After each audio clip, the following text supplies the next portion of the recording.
de la perspectiva tradicional y eboliana que nosotros sostenemos, existen dos tipos de hombres y dos maneras, por lo tanto, de concebir la realidad: la modernidad y la tradición. Modernidad significa poner el acento en lo que es el tiempo, en lo que es la simple vida, en la búsqueda de la felicidad y del placer vinculadas a estas realidades. Y la tradición es, en cambio, la antítesis. Es considerar que la vida humana es un tránsito pasajero, buscado en función de algo que es más que ella, superior a ella, que es la eternidad. Y eso está presente en todas las grandes religiones que han concebido dicho fenómeno de la trascendencia, es decir, de la búsqueda de lo que está más allá de la simple vida.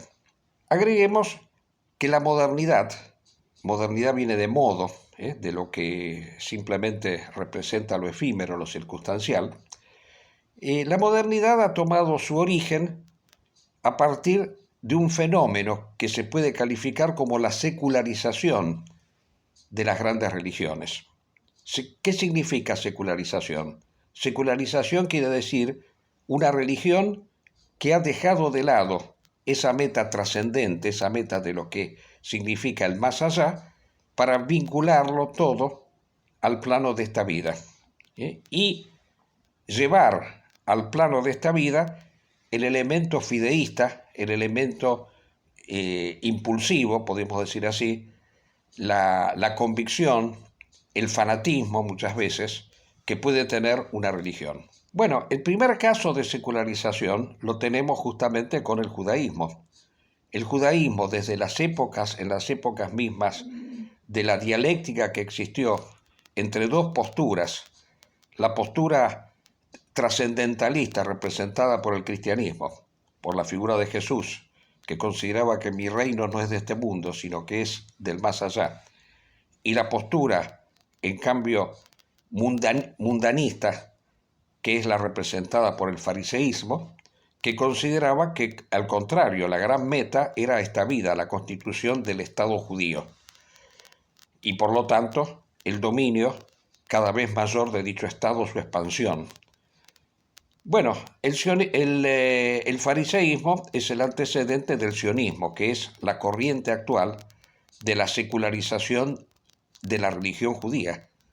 La religión judía consideró en su momento que el judío era el depositario de un mensaje que luego debía ser transmitido al resto de la humanidad, pero que de ninguna manera ese privilegio significaba un hecho que debía ser llevado al plano de la temporalidad.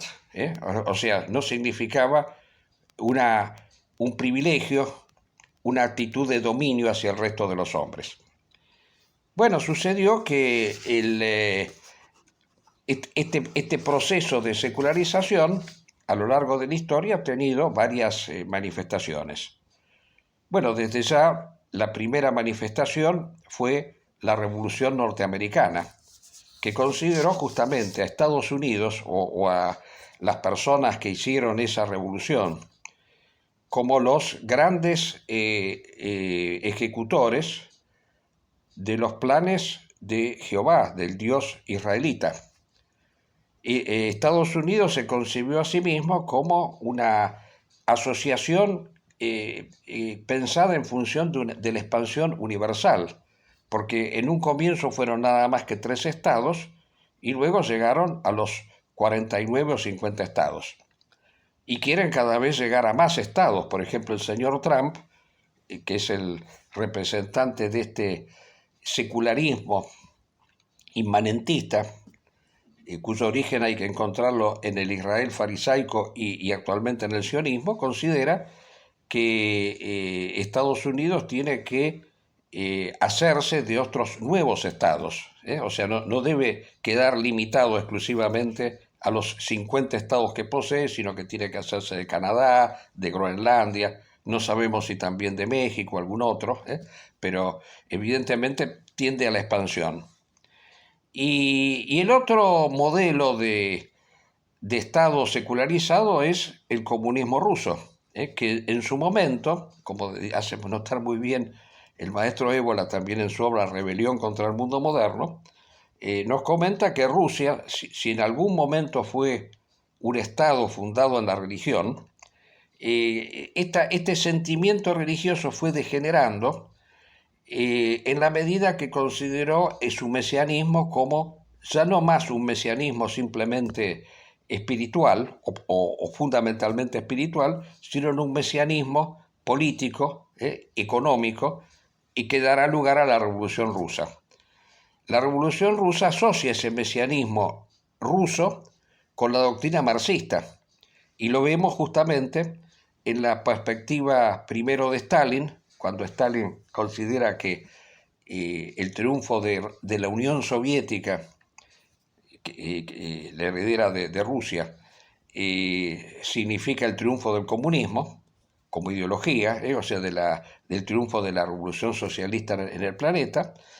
Y entonces todos los logros económicos y materiales de la URSS, hasta por ejemplo la conquista del espacio, el lanzamiento de satélites, el progreso en la energía atómica, etcétera, todas estas grandes conquistas tecnológicas y científicas representaban justamente el triunfo del comunismo, el triunfo de esta ideología. Y muchas personas en el mundo se asociaban a esta idea, lo mismo que en el caso de Estados Unidos, así como existen pro-soviéticos, o existieron pro-soviéticos, también existen hoy en día pro-norteamericanos, como el caso de este señor Milei, o ahora de este nuevo líder colombiano Espriella, que se ha manifestado como un fanático sostenedor de los Estados Unidos en Colombia. Bien, este mesianismo, podemos llamarlo así, laico, masónico muchas veces, representado por Rusia y Estados Unidos, bueno, tiene su origen en el sionismo israelita. Y bueno, es indudable que no solamente se dio con Stalin en el caso de Rusia, sino después también se dio con el señor Putin, en esta actitud expansiva que lo ha llevado a la guerra de Ucrania, y posiblemente quiera expandirse también hacia Europa. Afortunadamente Ucrania resiste y está logrando que el señor Putin retroceda, y bueno, esperemos que logre terminar con él, pero fíjense ustedes que tanto el señor Putin como sus antecesores favorecieron el progreso del Estado de Israel, a través, primero Stalin mantuvo a la comunidad judía en un estado casi de pureza, ¿no?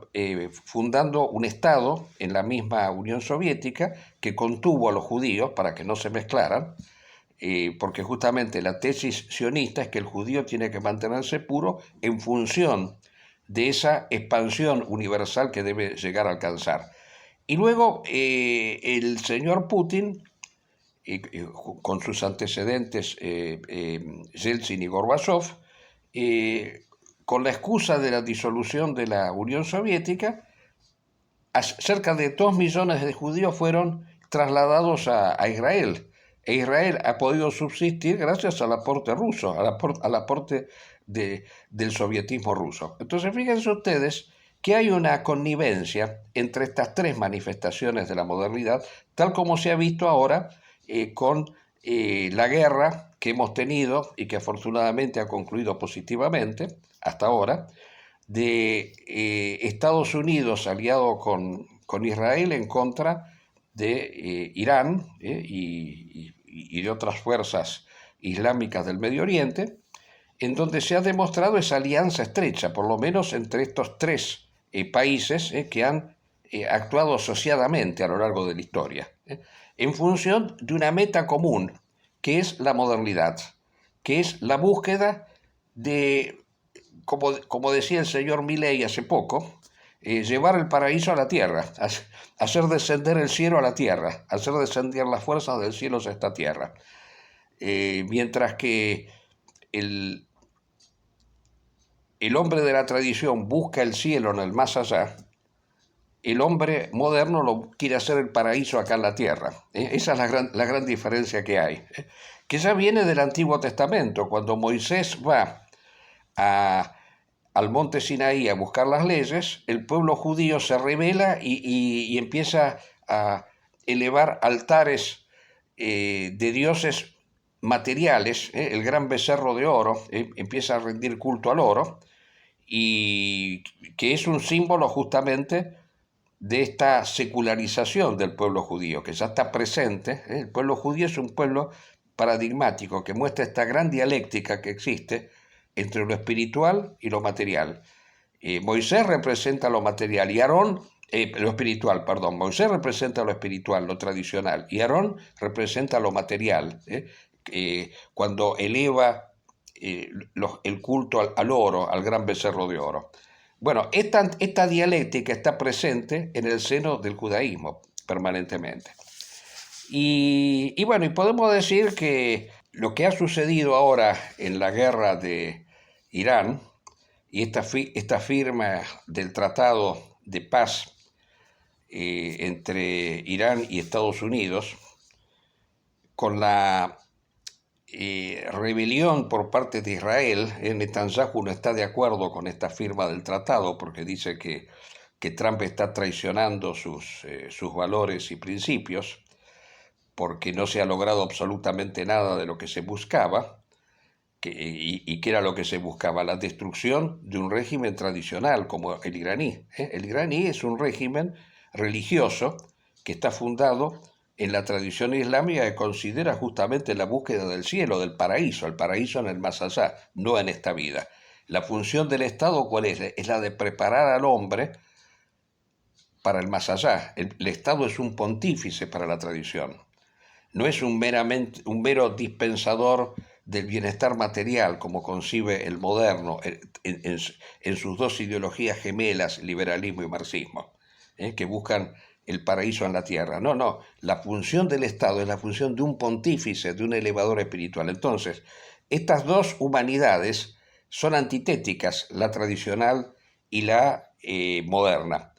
Y el señor Netanyahu protesta, dice, porque el señor Trump ha sucumbido, porque fíjense, ahí está la contradicción que tiene el hombre moderno. El señor Trump, claro, por un lado tiene la meta de destruir a la tradición, pero por otro lado también está buscando su subsistencia como líder político en los Estados Unidos. Y como esta guerra le ha generado al señor Trump toda una serie de inconvenientes en el seno de su propio país, tales como la pérdida de la popularidad debido al aumento aluvional del precio del petróleo, Irán ha demostrado una gran capacidad política en el momento que fue capaz de bloquear el estrecho de Hormuz y suspender el tráfico del petróleo en el mundo entero y generar una crisis económica descomunal, como de las que no se han visto en épocas. Parece nos estamos casi remontando al año 30 del siglo pasado, en 100 años casi. Entonces el señor Trump, ante esta eventualidad de perder las elecciones, porque ese es el problema del moderno, y especialmente el norteamericano, porque el norteamericano, el yanqui, está muy apegado a esta vida y no está dispuesto a luchar hasta el final por una meta que vaya más allá de esta existencia material, física, biológica, a la cual está pegado fanáticamente. Entonces, frente a esta circunstancia, el señor Trump sucumbe ante Irán y firma un tratado de paz que a Netanyahu lo ha puesto realmente en peligro.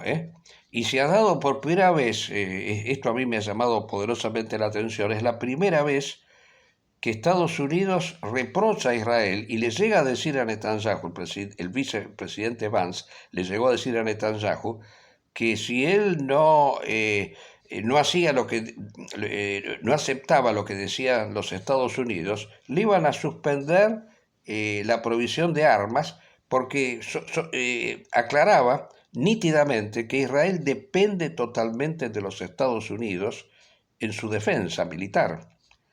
Bueno, conclusión, para no extendernos demasiado en el tema,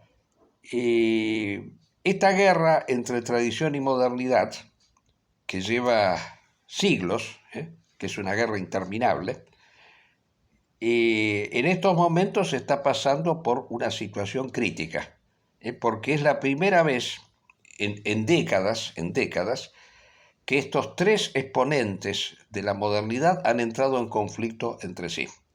Entonces es de esperar que este conflicto se profundice a fin de que la tradición pueda abrirse paso y se pueda lograr que el hombre retome el camino de la trascendencia.